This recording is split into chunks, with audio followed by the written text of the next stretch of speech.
More recently, in my MSc dissertation, the work I did was considered patentable. What my solution there was what's called to maintain referential integrity of hyperlinks. For those of you who don't understand the technicality of that, it's making sure that a website's free from broken links. If you look on any website, there will generally be some broken links. There are many. If you think of how broken links happen, if I today feel that I've got a facility that I want to recommend to Arthur, going back here, Arthur's in financial services. I want to make sure when somebody arrives on this page, they go to Arthur's site, right? He's a good guy, I want him to get all the financial services, I want him to arrange all the mortgage brokering for me. I want to make sure that that's where that goes. And today I speak to Arthur and say, fantastic, great, yep, send it to this page, special page I've set up for you guys, that's where they'll arrive at. And I set up a link from my site to Arthur's site. And the next week, Arthur decides to make some changes to his site, and he overlooks the fact that this inbound link was going there. All of a sudden I've got a link that's going to him that's doing him no benefit, it's not giving him any business. I look like a numpty because people are using my site, they're clicking this link to go for financial services and there's nothing there at the other end. So the user gets a bad experience. They get a bad experience from me, they get a bad experience from Arthur. Arthur's not getting the business I'm trying to send them.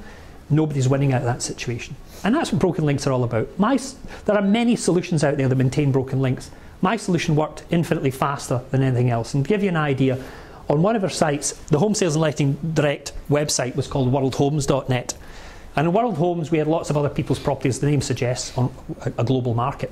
And we still carry on doing that for a while. There were 2.2 million properties on World Homes when I ran a test one day that maintained broken links. So people who'd added property who genuinely thought they were selling their home, but actually had made typing errors and it was going somewhere completely different. And we ran a check, 2.2 million of them.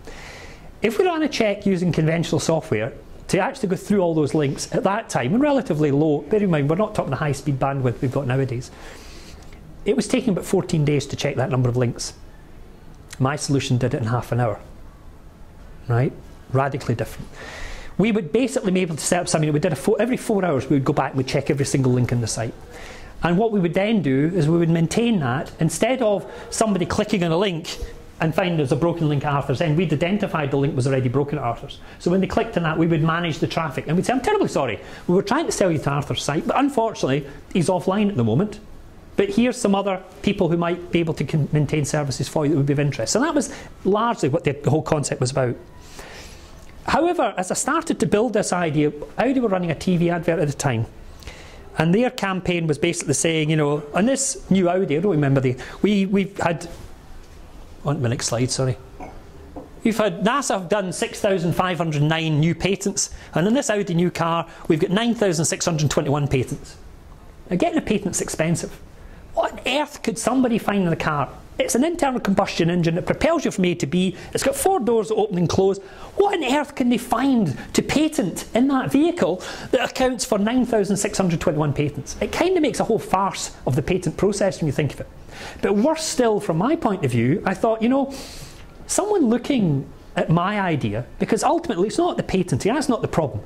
Ultimately you've got to get your idea to market. How was I going to promote and sell this solution I was building without some sort of business partner?